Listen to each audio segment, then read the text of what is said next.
राधे नमस्ते good morning. स्वागत है आपका हिंदी टीचर्स एकेडमी में। तो पुनीत राय की बुक हम लोग पढ़ रहे थे और 7 क्लासें हमारी 7 या 8 हो चुकी हैं। आगे की एक क्लास है जिसमें हम लोग देखने वाले थे यहाँ से कि अरस्तू ने दुखांत के 6 अंग माने हैं, त्रासदी के 6 अंग माने हैं अरस्तू ने। ये बहुत इम्पॉर्टेंट है, यहाँ से प्रश्न बना था पीजीटी में और बनता है कि 6 अंग कौन कौन से माने हैं, उनका क्रम क्या है, तो ध्यान देंगे। अरस्तू ने दुखांतक या त्रासदी के 6 अंग माने हैं। कौन? कथानक, चरित्र, पदयोजना, विचार, दृश्य और गीत। तो ये त्रासदी के 6 अंग है। इसमें कथानक, चरित्र और विचार अनुकरण के विषय हैं, पद योजना तथा गीत अनुकरण के माध्यम हैं और दृश्य अनुकरण की पद्धति या प्रणाली है। तो ध्यान देंगे। अरस्तू के अनुसार अनुकरण का विषय क्या है? तो अरस्तू के अनुसार अनुकरण का विषय है कार्यरत मनुष्य। अरस्तू के अनुसार अनुकरण का विषय क्या है? कार्यरत मनुष्य है। इसके बाद अरस्तू के अनुसार श्रेष्ठतर मनुष्यों का चित्रण दुखांतक में तथा निम्नतर मनुष्यों का चित्रण प्रहसन में होता है। ध्यान देंगे। अरस्तू के अनुसार श्रेष्ठतर मनुष्यों का चित्रण दुखांतक में तथा निम्नतर मनुष्यों का चित्रण प्रहसन में होता है। अरस्तू के अनुसार दुखांतक एवं प्रहसन में भेद का आधार है उसमें चित्रित मनुष्यों की उच्चता एवं निम्नता। तो अरस्तू के अनुसार दुखांतक एवं प्रहसन में भेद का आधार क्या है? उसमें चित्रित मनुष्यों की उच्चता एवं निम्नता। अरस्तू के अनुसार कथानक से क्या तात्पर्य है? तो कथानक से तात्पर्य है घटनाओं की कलात्मक संरचना। अरस्तू के अनुसार कथानक से क्या तात्पर्य है? घटनाओं की कलात्मक संरचना। अरस्तू ने दुखांतक का प्रमुख तत्व किसे माना है? तो कथानक को माना है।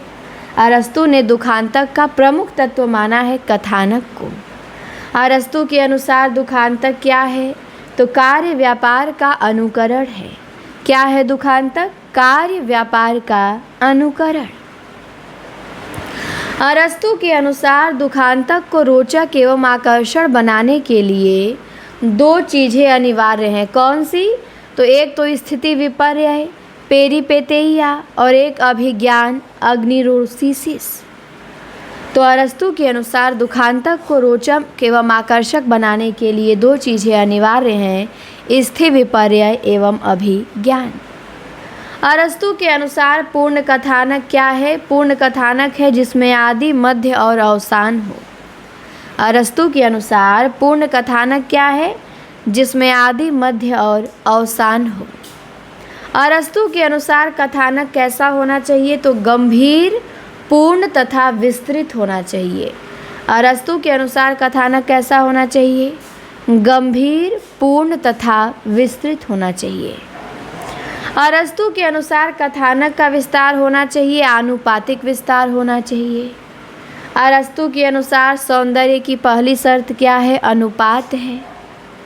इसके बाद है कि अरस्तू के अनुसार काव्य इतिहास से अधिक दार्शनिक तथा उच्चतर वस्तु है, क्योंकि काव्य सामान्य को अभिव्यक्त करने का प्रयास करता है और इतिहास विशेष को। सामान्य से अरस्तू का तात्पर्य यह है कि कोई व्यक्ति किसी अवसर पर संभाव्यता अथवा आवश्यकता के अनुसार कैसा आचरण करेगा, कैसा व्यवहार करेगा, इसका ज्ञान होना चाहिए। फिर है कि प्लेटो ने काव्य और दर्शन से विरोध माना है तथा दर्शन को काव्य से श्रेष्ठ बताया है। तो ध्यान देंगे, प्लेटो ने काव्य और दर्शन में विरोध माना है और दर्शन को काव्य से श्रेष्ठ बताया है। अरस्तू के अनुसार काव्य इतिहास और दर्शन से श्रेष्ठ है क्योंकि सामान्यता की सिद्धि करता है। अरस्तू ने कितने प्रकार के कथानकों का उल्लेख किया है? 3 प्रकार के कथानकों का उल्लेख किया है। पहला है ऐतिहासिक, दूसरा है काल्पनिक, तीसरा है आनुश्रुतिक।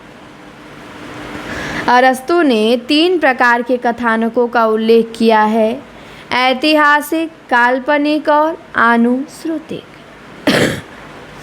इसके बाद है प्लेटो ने कवि को अनुकर्ता माना है, जबकि अरस्तु ने कवि को निर्माता कहा है। ध्यान देंगे, प्लेटो ने कवि को क्या माना है? अनुकर्ता, और अरस्तु ने कवि को क्या बोला है? निर्माता। तो ध्यान रखेंगे।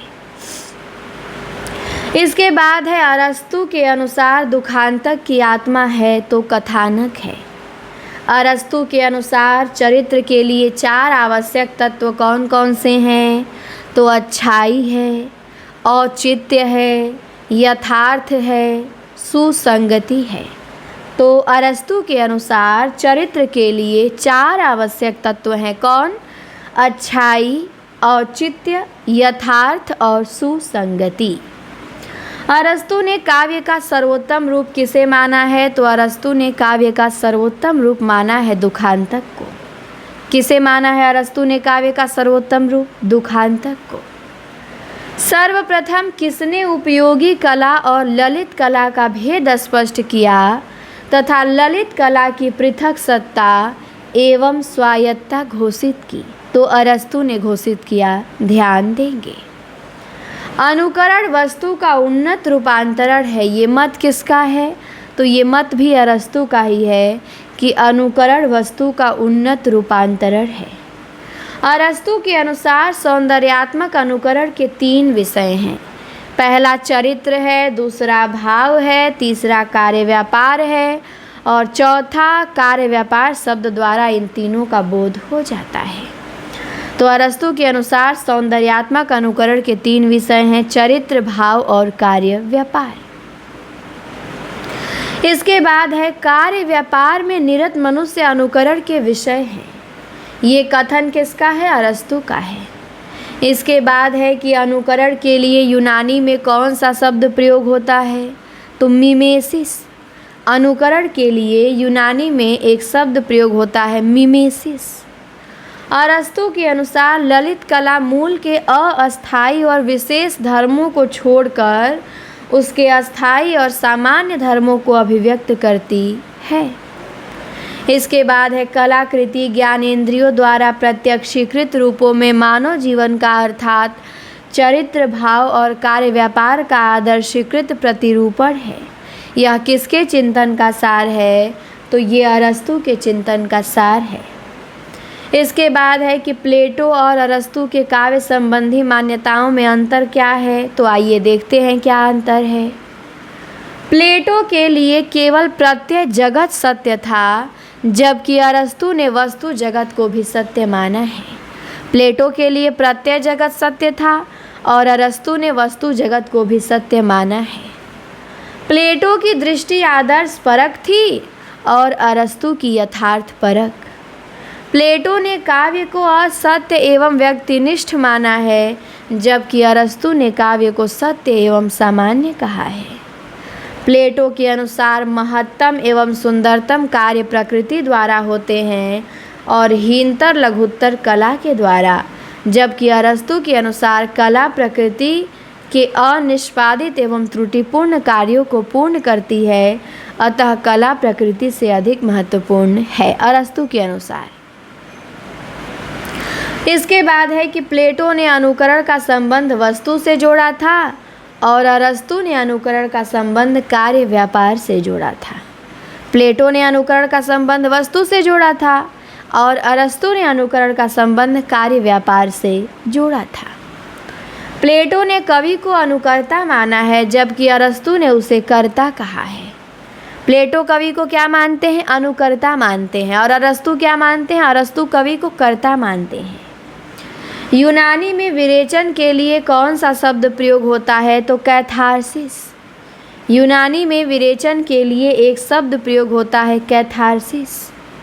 अरस्तु के अनुसार काव्य का प्रयोजन क्या है? तो अरस्तु के अनुसार काव्य का प्रयोजन आनंद है। लोंजाइनस जन्म से यूनानी थे और उनका समय ईसा की प्रथम या तृतीय शताब्दी माना जाता है। ध्यान देंगे। अब अरस्तु प्लेटो की कहानी खत्म, अब आगे लोंजाइनस। लोंजाइनस का समय ईसा की प्रथम या तृतीय शताब्दी माना जाता है। लोंजाइनस के ग्रंथ पेरिप्सुस को सभी इतालवी विद्वानों सेबेरेतेल्लो ने 1554 में प्रकाशित किया। इसका पहला अंग्रेजी of the height of eloquence John ने 1652 में किया। तो लोंगिनस के ग्रंथ पेरिहुप्सुस ध्यान देंगे, बहुत इम्पॉर्टेंट है। लोंजाइनस का ग्रंथ पेरिहुप्सुस मूल किस शास्त्र से संबंध है? तो इनका जो पेरिहुप्सुस है वो भाषण शास्त्र से संबंधित है। पेरिहुप्सुस पत्र के रूप में पोस्तुम्यूस तेरोंतियानुस नामक एक रोमी युवक को संबोधित है और पत्र की भाषा यूनानी है। उदात्त सिद्धांत के प्रवर्तक लोंजाइनस हैं। लोंजाइनस के पूर्व किस विद्वान ने उदात्त को निरूपण किया था? तो के ल्यूइस ने निरूपण किया था। उदात्त अभिव्यंजना का अनिर्वचनीय प्रकर्ष और वैशिष्ट्य है। ये कथन किसका है? तो लोंजाइनस का है कि उदात्त अभिव्यंजना का अनिर्वचनीय प्रकर्ष और वैशिष्ट्य है। लोंजाइनस के अनुसार उदात्त का कार्य क्या है? तो लोंजाइनस के अनुसार उदात्त का कार्य है सम्मोहन। लोंजाइनस ने उदात्त को सहज और उत्पाद्य दोनों माना है, ध्यान देंगे। लोंजाइनस ने उदात्त के कितने अवरोधक माने हैं? 3 अवरोधक माने हैं, शब्दाडंबर, बालिस्ता और भावाडंबर। लोंजाइनस के अनुसार उदात्त के कितने स्रोत हैं? तो लोंजाइनस के अनुसार उदात्त के 5 स्रोत हैं। पहला है महान विचारों की उद्भावना की क्षमता, दूसरा है प्रबल तथा अंतः प्रेरित भाव, तीसरा है अलंकारों, विचारालंकार और शब्दालंकार का समुचित प्रयोग, चौथा है भव्य शब्द योजना, इसमें शब्द चयन, बिंब विधान तथा शैलीगत परिष्कार अंतर्भूत है, और पांचवा है रचना की गरिमा और उत्कर्ष का समुचित प्रभाव।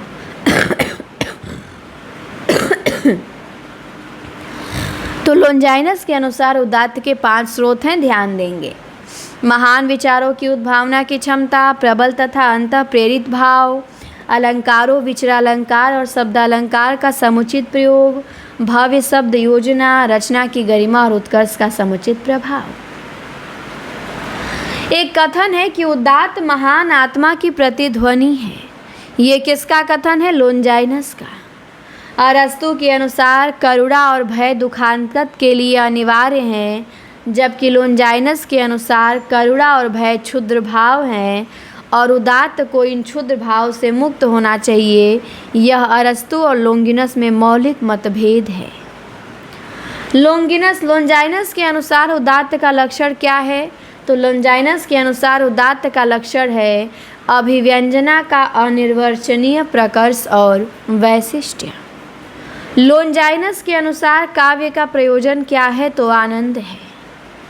इसके बाद है कि 1718 ईस्वी में कॉलेज और वर्ड्सवर्थ की कविताओं का संग्रह लिरिकल बैलेड्स प्रकाशित हुआ और इस संस्करण की संक्षिप्त भूमिका एडवर्टीजमेंट शीर्षक से वर्ड्सवर्थ ने लिखी। 1800 में लिरिकल बैलेड्स का दूसरा संस्करण प्रकाशित हुआ, जिसकी लंबी भूमिका वर्ड्सवर्थ ने लिखी। इस भूमिका में काव्य और काव्य भाषा पर वर्ड्सवर्थ की व्यक्तिगत मान्यताओं का प्रतिपादन है। इस भूमिका को स्वच्छंदतावादी आंदोलन का घोषणा पत्र माना जाता है। यह भूमिका प्रीफेस टू लिरिकल बैलेड्स के नाम से प्रसिद्ध है। लिरिकल बैलेड्स के 4 संस्करण प्रकाशित हुए हैं। 1718 में, 1800 ईस्वी में, 1802 ईस्वी में, 1815 ईस्वी में। इसके बाद है लिरिकल बैलेड्स की भूमिका में अभिव्यक्त वर्ड्सवर्थ की मान्यताओं का खंडन कॉलेज ने अपनी किस पुस्तक में किया? तो बायोग्राफिया लिटरेरिया में किया, जो 1817 में प्रकाशित हुआ। काव्य प्रबल भावों का सहज उच्छलन है, ये किसका कथन है? विलियम वर्ड्सवर्थ का। लिरिकल बैलेड्स किसकी कविताओं का संकलन है? तो वर्ड्सवर्थ एवं कॉलेज की कविताओं का संकलन है लिरिकल बैलेड्स। काव्य भाषा के संदर्भ वर्ड्सवर्थ की 3 मान्यताएं कौन कौन सी थीं? तो पहला है काव्य में ग्रामीणों की दैनिक बोलचाल की भाषा का प्रयोग होना चाहिए। दूसरा है गद्य और काव्य की भाषा में कोई तात्विक भेद नहीं है। तीसरा है प्राचीन कवियों का भावोद्बोध जितना सहज था उनकी भाषा उतनी ही सरल थी। भाषा में कृत्रिमता और आडंबरवाद के कवियों की देन है। वर्ड्सवर्थ के अनुसार गद्य और काव्य में अंतर का कारण क्या था? तो छंद था। इसके बाद है प्रत्येक महान कवि शिक्षक होता है। मैं चाहता हूँ कि या तो मैं शिक्षक समझा जाऊँ या कुछ नहीं। ये कथन किसका है? तो वर्ड्सवर्थ का है। आलोचना का चरम उद्देश्य दूसरों की रचनाओं के मूल्यांकन के नियम निर्धारण से कहीं अधिक लेखन के सिद्धांतों की व्यवस्थापना है। ये कथन किसका है? कॉलरिज का है। इसके बाद कविता रचना की वह प्रकार है जो वैज्ञानिक कृतियों से इस अर्थ में भिन्न है कि उसका तात्कालिक प्रयोजन आनंद है, सत्य नहीं, और वे अन्य सभी प्रकारों से उसका अंतर यही संपूर्ण से वही आनंद प्राप्त होना चाहिए। प्रत्येक घटक खंड से प्राप्त कौन सब स्पष्ट संतुष्टि के अनुरूप हो। काव्य की ये परिभाषा किसने दी? तो कॉलरिज ने दिया है। इसके बाद है कि स्वच्छंदतावादी आंदोलन के प्रवर्तक माने जाते हैं वर्ड्सवर्थ और कॉलरिज। इसके बाद एक कथन है कि भाषा मानव मन का शास्त्रागार है जिसमें उसे अतीत के विजय स्मारक और भावी विजय के शस्त्र एक साथ रहते हैं। ये कथन किसका? कॉलरिज का। कल्पना सिद्धांत के प्रवर्तक कॉलरिज हैं। कवि काव्य की सृष्टि नहीं करता, स्वयं काव्य बन जाता है। A poet does not create but become. ये कथन किसका है? कॉलरिज का है। कॉलरिज कहते हैं कि कवि काव्य की सृष्टि नहीं करता, स्वयं काव्य बन जाता है। इसके बाद है कि फैंसी शब्द ग्रीक के फैंतासिया शब्द से उत्पन्न है और इमेजिनेशन लैटिन के इगाजिनोतिया से इमेजिनेशन का हिंदी रूपांतरण कल्पना तथा फैंसी का रम्य कल्पना या ललित कल्पना है। कॉलरिज ने कल्पना के कितने भेद माने हैं? 2 भेद, मुख्य कल्पना और गौड़ कल्पना। कल्पना का कौन सा भेद कॉलरिज के अनुसार कला विधायनी कल्पना है? तो गौड़ कल्पना। कॉलरिज के अनुसार समस्त जागतिक प्रपंच को व्यवस्थित रूप में ग्रहण कराने वाला शक्ति ही मुख्य कल्पना है। कॉलरिज के अनुसार कल्पना में एक प्रकार की संश्लेषणात्मक तथा जादुई शक्ति होती है जो विरोधी या विंशवादी धर्मों में संतुलन स्थापित करती है। उन्होंने कल्पना को एकीकरण या रूपांतरण की शक्ति कहा है। इसके बाद है मुख्य और गौड़ कल्पना में अंतर क्या होता है? आइए देखते हैं। मुख्य कल्पना के अस्तित्व पर ही गौड़ कल्पना आश्रित है। गौड़ कल्पना मुख्य कल्पना की प्रतिध्वनि है। मुख्य कल्पना के अस्तित्व पे ही गौड़ कल्पना आश्रित है और गौड़ कल्पना मुख्य कल्पना की प्रतिध्वनि है। मुख्य कल्पना अचेतन और अनैच्छिक है जबकि गौड़ कल्पना चेतन और ऐच्छिक है। मुख्य कल्पना केवल निर्माण या संगठन करती है, इसके प्रतिकूल गौड़ कल्पना विघटन और संगठन, विनाश और निर्माण दोनों करती है। इसके बाद है कॉलरिज के अनुसार फैंसी की विशेषताएं क्या हैं? तो फैंसी देश काल के बंधन से मुक्त एक प्रकार की स्मृति मात्र है। दूसरा कि वह इच्छा शक्ति को संचालित एवं रूपांतरित होती है। तीसरा वह अपने उपयोग की सामग्री साहचर्य नियम से ग्रहण करती है। चौथा उसको उपयोग सामर्थ्य स्थिर तथा सुनिश्चित होती है। तो ध्यान देंगे। इसके बाद है कल्पना और फैंसी में अंतर क्या होता है? तो आइए देख लेते हैं। फैंसी बिंबों को केवल आसपास रख देती है, उनमें कोई परिवर्तन नहीं करती है, किंतु कल्पना उनमें परिवर्तन करती है। कल्पना भावोद्दीपन को केंद्र में रख के बिंबों में आंतरिक सामंजस्य स्थापित करती है, उनमें एक रूपता लाती है, किंतु फैंसी केवल स्थिर और निश्चित वस्तुओं तथा विचारों को काम में लाती है और साहचर्य के नियम के अनुसार उन्हें केवल एकत्र कर देती है। कल्पना अंतः प्रेरणा, प्रत्यक्ष आदि अनेक स्रोतों से सामग्री ग्रहण करती है, किंतु रम्य कल्पना प्रधानतः स्मृति पर निर्भर करती है और उसी से अपनी सामग्री ग्रहण करती है। कल्पना की कार्य पद्धति जैव है, अतः उसमें जीवंतता और पूर्णता है, किंतु रम्य कल्पना की कार्य पद्धति यांत्रिक है, अतः वह निर्जीव तथा असन्नत है। कल्पना प्रतिभा की उपज है और फैंसी प्रज्ञा की उपज है। तो हमने कल्पना और फैंटेसी में अंतर देख लिया। अब आती हैं क्रोचे। अंग्रेजी आलोचना को दृढ़ मनोवैज्ञानिक भूमि पर प्रतिष्ठित करने वाले प्रथम व्यक्ति कौन हैं? तो अंग्रेजी आलोचना को दृढ़ मनोवैज्ञानिक भूमि पर प्रतिष्ठित करने वाले आलोचक कॉलरिज हैं, ध्यान देंगे। इसके बाद आते हैं क्रोचे। क्रोचे की मान्यताएं हैं, फिर इलियट आएंगे। इलियट की अपनी मान्यताएं हैं। क्रोचे का जन्म इटली के नेपल्स नामक नगर में 1866 में हुआ था। अभिव्यंजनावाद के प्रवर्तक कौन हैं? तो क्रोचे हैं। क्रोचे ने एस्थेटिक नामक ग्रंथ इतालवी भाषा में लिखा।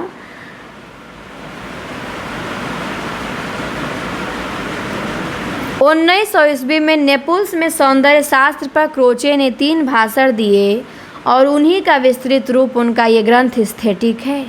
इस ग्रंथ का प्रथम प्रकाशन 1902 में हुआ। डगलस एनेस्ले द्वारा प्रस्तुत इसका अंग्रेजी अनुवाद 1901 में प्रकाशित हुआ। एस्थेटिक के 2 भाग हैं। प्रथम भाग में सौंदर्य शास्त्र का सैद्धांतिक विवेचन है और द्वितीय भाग में सौंदर्य शास्त्र का इतिहास है। इसके बाद है आधुनिक सौंदर्य शास्त्र का जनक किसे माना जाता है? बाउमगार्टेन को माना जाता है। क्रोचे ने सौंदर्य विवेचन का आधार क्या माना है? तो आत्मवाद को माना है। क्रोचे की मान्यताएं देखिए क्या क्या है। अंतः प्रज्ञा और अभिव्यंजना में अभेद है। अभिव्यंजना आत्मिक क्रिया है। प्रत्येक अंतः प्रज्ञा कला है।